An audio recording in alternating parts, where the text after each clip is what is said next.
John Fackler, we're going to go to you with story number 3. This is coming out of the New York Post. So the story has to do with spring break. Over the course of the years, you've been our go-to person on spring break. You're able to help us understand what's really going on with the various crowds. And to give everybody sort of an update, during the pandemic, the state of Florida made a decision where basically everybody was welcomed here. You didn't necessarily have to wear a mask. You could come down here and not shelter in place like many other states. As a result, Florida really blew up, especially Miami Beach. South Beach blew up. And then we had all kinds of issues where some of the spring breakers were twerking on police cars. And then last year, we actually had 2 people who were murdered in South Beach. So now there's a brand new city government leadership, and they're making steps to let it be known that no one is welcome for spring break. Mr. Fackler, let me read you the headline first couple of graphs, and I want you to provide some context, given the fact that you are the spring break expert on the Miami Reporters Roundtable podcast. Here we go. Headline: wild photos show spring break mayhem in Miami Beach as cops arrest more than 250 partiers.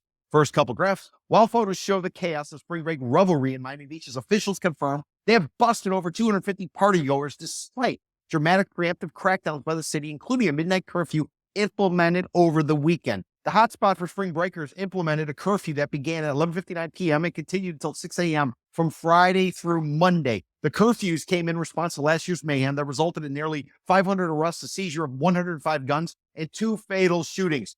Mr. Fackler, is this overreach by the Miami Beach government? Is this an attempt to try to set a precedent for future years, or is all of this justified in terms of the police presence that's going on right now in South Beach, Miami Beach for spring break 2024, which basically lasts the entire month of March?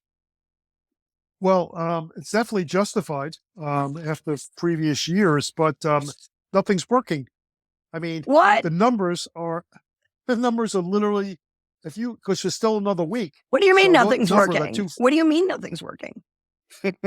I mean, the numbers are, there's still mayhem, there's still crime. Not in South Beach. Not in South Beach. It's all up in Lauderdale now, and that's because of what? No, I know Lauderdale. I know there was also some story about some shootings in Jacksonville Beach.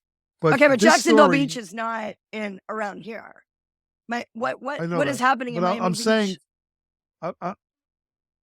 well, Donna, I'm glad you have your own opinion on this, but according to the Post story, there's 250 incidents, arrests.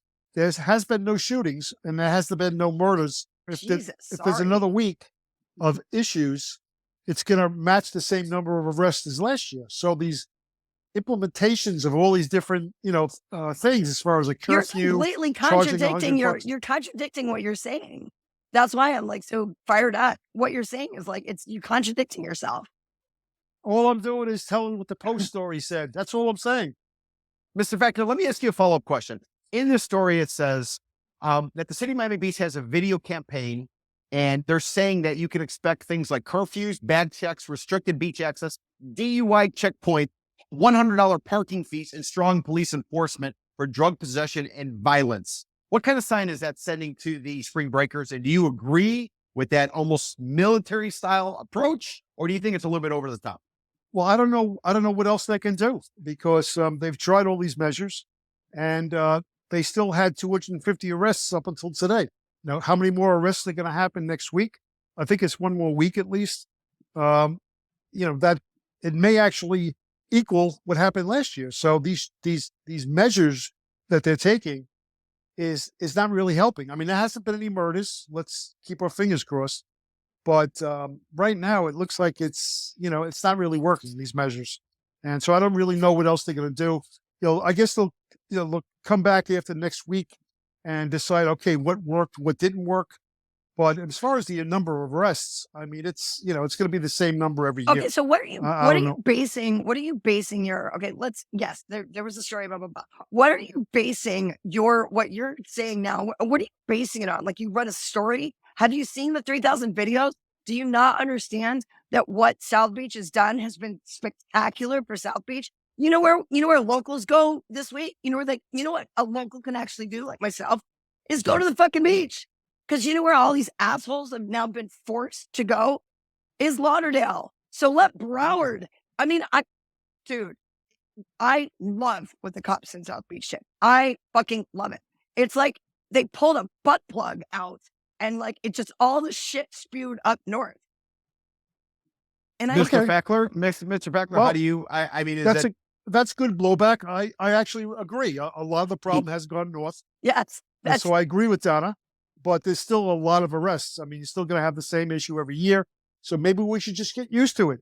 I mean, just this is the way it is. interesting, Mr. Fackler. I always love a lively debate when you get some journalists together. It's very good to have differing opinions. So thank you, Donna. Thank you, Mr. Fackler. Jean, you knew better than to stick your hand in there because you don't want it. You wanted to be able to have all 5 fingers. Perfect. Well said.